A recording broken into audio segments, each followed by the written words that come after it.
završava, dok se mi pripremimo 2 minute. Eto, ja sam se priključila timu upravo iz razloga jer sam pedijatrica i zdravlje mi je važno, odnosno zdravlje mojih pacijenata.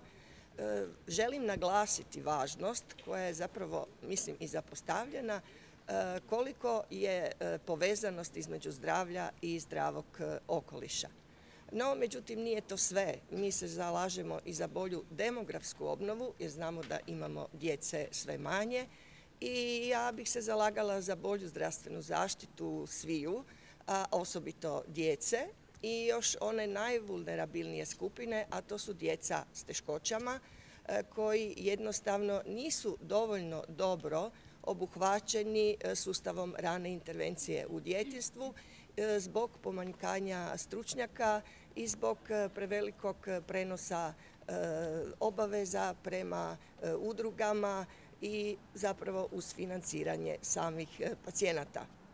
Smatram da to nije u redu jer naša djeca zavređuju istu takav odnos kao i svako dijete u samoj Europi u kojoj mi zapravo jesmo.